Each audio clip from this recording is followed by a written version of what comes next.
Ashnavi. I am pursuing my BTech at Andhra University. Welcome back to Exploring with Janu. Today I am going to explain about MCET counseling process step by step.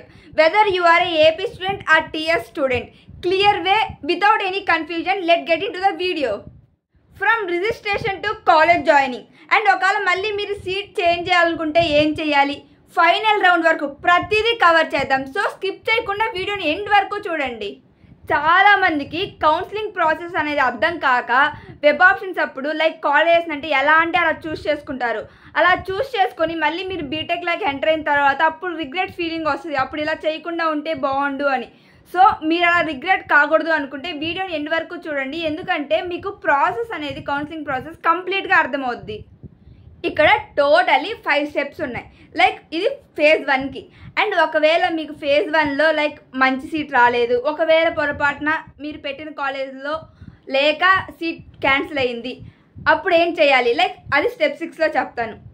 First A steps cover చేద్దాం. Registration and fee payment step 1. ఇక్కడ వచ్చేసి registration ఎలా చేయాలి, fee payment ఎలా చేయాలి అనేది చెప్తాను. Second వచ్చేసి సర్టిఫికేట్ వెరిఫికేషన్. అండ్ ఇక్కడ ఏ సర్టిఫికేట్స్ కావాలి, డాక్యుమెంట్స్ ఎలా ఉండాలి అనేది క్లారిటీగా చెప్తాను. థర్డ్ వచ్చేసి వెబ్ ఆప్షన్స్. వెబ్ ఆప్షన్స్ ఎలా పెట్టాలి, ఇక్కడ కాలేజ్ని ప్రయారిటీగా తీసుకోవాలా, బ్రాంచ్ని ప్రయారిటీగా తీసుకోవాలా అనేది చెప్తాను. నెక్స్ట్ వచ్చేసి సీట్ అలాట్మెంట్. ఇక్కడ మనం వెబ్ ఆప్షన్స్ పెట్టిన తర్వాత సీట్ ఎలా అలాట్ చేస్తారు అనేది చెప్తాను. నెక్స్ట్ రిపోర్టింగ్ అంటే ఇది మనం కాలేజ్కి వెళ్ళి లైక్ సీట్ అలాట్మెంట్ అయిన తర్వాత కాలేజ్కి వెళ్ళి చేయాల్సింది. అండ్ ఫైనల్ ఫేజ్ చెప్పాను, second phase or third phase అంటే థర్డ్ ఫేజ్. ఇక్కడ చాలామంది స్టూడెంట్స్కి వాళ్ళకి వచ్చిన సీట్ సాటిస్ఫై అవ్వరు. సో వాళ్ళకి అండ్ ఒకవేళ మీకనే ఫస్ట్ ఫేజ్లో సీట్ రాకపోతే ఏ కాలేజీల్లో, అప్పుడు మీరు సెకండ్ ఫేజ్ ఆర్ థర్డ్ ఫేజ్లో పార్టిసిపేట్ చేయొచ్చు. Step 1 registration and fee payment. Registration అంటే మీకు హాల్ టికెట్లు ఇవి రిలీజ్ అయ్యాయి కదా, ఆ వెబ్సైట్లో అయితే రిలీజ్ కాదు, దీనికి వెబ్సైట్ చేంజ్ అవుతుంది. ఈ వెబ్సైట్లో రిజిస్ట్రేషన్తో స్టార్ట్ అవుతుంది. మీకు సీట్ అలాట్ అయ్యేదాకా, రిపోర్టింగ్కి వెళ్ళేదాకా ఈ వెబ్సైట్లోనే మొత్తం జరుగుతుంది. సో ఫస్ట్ రిజిస్ట్రేషన్తో స్టార్ట్ అవుతుంది. రిజిస్ట్రేషన్ వచ్చేసి లైక్ రిజిస్ట్రేషన్ ఓపెన్ చేస్తే బేసిక్ డీటెయిల్స్ అడుగుద్ది, ఆ బేసిక్ డీటెయిల్స్ని ఫిల్ చేయండి. అండ్ అలానే ఫీ పేమెంట్ పే చేసిన తర్వాత ఫీ పేమెంట్ అయితే యూపీఐ ద్వారా, డెబిట్ కార్డ్ ద్వారా, క్రెడిట్ కార్డ్ ద్వారా, నెట్ బ్యాంకింగ్ ద్వారా పే చేయొచ్చు. అండ్ అలానే ఫీ పేమెంట్ పే చేసిన తర్వాత ఒక రిసిప్ట్ వస్తుంది. అది లైక్ అది ఫర్దర్ యూజెస్ దేనికైనా యూజ్ అవ్వచ్చు ఫ్యూచర్లో. సో దాన్ని ప్రింట్ తీయించుకు పెట్టుకోండి. స్టెప్ 2 ఇది వచ్చేసి రిజిస్ట్రేషన్ అయిపోయింది అండ్ ఫీ పేమెంట్ అయిపోయింది. అండ్ నెక్స్ట్ వచ్చేసి సర్టిఫికేట్ వెరిఫికేషన్ దగ్గర ఏమేమి సర్టిఫికేట్స్ కావాలి, ఆన్లైన్లో సర్టిఫికేట్స్ని ఎలా అప్లోడ్ చేయాలి అనేది ఇప్పుడు మాట్లాడుకుందాం ఈ స్టెప్లో. Documents required for EAMCET counselling: EAMCET rank card, EAMCET hall ticket,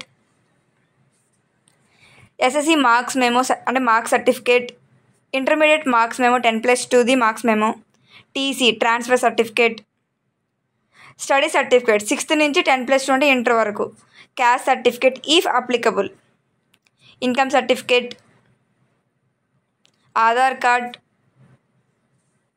resident certificate if applicable, EWS certificate ఓసీకి if applicable, PH NCC sports cap if applicable, passport size photographs, ration card for fee reimbursement. డాక్యుమెంట్స్లో ఏవైనా miss అయితే మీకు web options process అనేది delay అవుతుంది.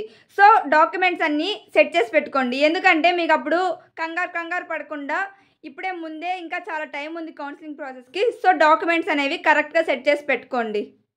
And మీరు ఈ process చేసేటప్పుడు ఏదైనా ఐడీస్ కానీ పాస్వర్డ్స్ కానీ ఇస్తే వాటిల్ని జాగ్రత్తగా సేవ్ చేసుకోండి, ఎందుకంటే మీకు ఫర్దర్ యూజెస్కి అవి యూజ్ అవ్వచ్చు. Step 3 web options.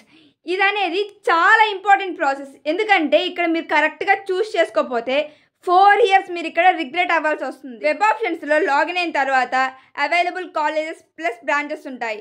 లైక్ మీరు కాలేజ్లో సిఎస్సి కావాలనుకుంటే ఇప్పుడు టాప్ కాలేజెస్లో సిఎస్సి పెట్టుకుంటారండి. ఒకవేళ మీకు కాలేజ్ ప్రయారిటీ అయితే top college CSE, top college ECE ఇలా పెట్టుకుంటారండి. అండ్ మీరు ఇక్కడ వచ్చేసి మీరు పెట్టే ప్రయారిటీ ప్రకారమే మీ సీట్ అనేది డిసైడ్ చేస్తారు. వెబ్ ఆప్షన్స్ ఎలా పెట్టుకోవాలో తెలియక చాలామంది మిస్టేక్స్ చేస్తారు, ఏదో ఒక కాలేజ్లే ఏదో ఒక బ్రాంచ్లే అని పెట్టేసుకుంటారు. మీరైతే ఆ మిస్టేక్ని చేయొద్దు. అండ్ ఎలా పెట్టుకోవాలి అంటే టాప్ 10 కాలేజ్లో మీకు ఇంట్రెస్ట్ ఉన్న బ్రాంచ్ ప్రయారిటీ వైజ్ పెట్టుకుంటూ రండి. అండ్ నెక్స్ట్ వచ్చేసి నెక్స్ట్ 10 కాలేజెస్ని పెట్టుకోండి మీకు ఇంట్రెస్ట్ ఉన్న బ్రాంచ్. అండ్ అలానే నెక్స్ట్ 10 కాలేజెస్ మీకు ఇంట్రెస్ట్ ఉన్న బ్రాంచ్ని పెట్టుకోండి. అండ్ లాస్ట్ 5 to 10 కాలేజెస్ వచ్చేసి మీకు ఇంట్రెస్ట్ ఉన్న బ్రాంచ్, మీ ర్యాంక్కి అక్కడ ఈజీగా సీట్ వచ్చే అవకాశం ఉంది అనుకునే కాలేజెస్ పెట్టుకోండి. అండ్ ఫైనల్లీ మినిమం ఒక 50 వెబ్ ఆప్షన్స్ అయినా పెట్టుకోండి, ఎందుకంటే ఈజీగా సీట్ వచ్చే అవకాశం ఉంటుంది. సో నెక్స్ట్ వచ్చేసి సేవ్ ఆర్ ఫ్రీజ్ ఉంటుంది. మీకు రీచెక్ చేసుకోండి, మీకు ఒకవేళ కన్ఫర్మ్ అనిపిస్తే ఫ్రీజ్ చేసుకోండి. ఒకవేళ చేంజ్ చేసుకోవాలి అనుకుంటే సేవ్ చేసుకోండి, డేట్ అయిపోయే ముందు రోజు ఫ్రీజ్ చేసేయచ్చు. Step 4 seat allotment. ఇక్కడ వచ్చేసి మీ ర్యాంక్ని, మీరు పెట్టిన ఆప్షన్స్ని అండ్ ఆ కాలేజెస్లో సీట్ అవైలబిలిటీని బట్టి కాలేజ్ ప్లస్ బ్రాంచ్ని అలాట్ చేస్తారు. సో ఇది వచ్చేసి ఈ స్టెప్ క్లారిటీగా వినండి. ఎంసెట్ కౌన్సిలింగ్ అఫీషియల్ వెబ్సైట్లోనే ఈ సీట్ అలాట్మెంట్ కూడా రిలీజ్ అవుతుంది. Step 5 reporting to college. ఇక్కడ వచ్చేసి కాలేజ్కి వెళ్ళి రిపోర్ట్ చేయాలి. అంటే ఇక్కడ సీట్ని కన్ఫర్మ్ చేసుకోవడానికి వెళ్తున్నాం. రిపోర్టింగ్ అంటే ఇక్కడ వచ్చేసి సర్టిఫికేట్స్ అన్నీ ఉండాలి. అంటే మనము కౌన్సిలింగ్ అప్పుడు అప్లోడ్ చేస్తాం కదా సర్టిఫికేట్స్ వెరిఫికేషన్ అప్పుడు, అవన్నీ ఉండాలి.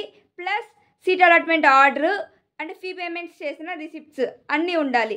అండ్ నెక్స్ట్ వచ్చేసి ఇక్కడ అడ్మిషన్ ఫీజ్ని, ఆ కాలేజ్ అడ్మిషన్ ఫీజ్ని కూడా పే చేసేసి రావాలి. అండ్ ఈ ప్రాసెస్ అంతా అయిపోయిన తర్వాత మీరు ఆ కాలేజ్లో సీట్ని కన్ఫర్మ్ చేసుకున్నట్టు. బిఫోర్ స్టెప్ 6 మీకు ఈ వీడియో యూజ్ అయింది అనిపిస్తే ఒక లైక్ చేయండి అండ్ సబ్స్క్రైబ్ చేసుకోండి.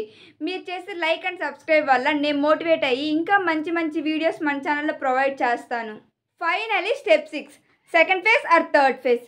ఇక్కడ మీకు వచ్చిన సీట్ ఇష్టం లేకపోయినా, లేకపోతే మీకు అసలు ఫస్ట్ ఫేజ్లో సీటే రాకపోయినా సెకండ్ ఫేజ్ ఆర్ థర్డ్ ఫేజ్లో పార్టిసిపేట్ చేయొచ్చు.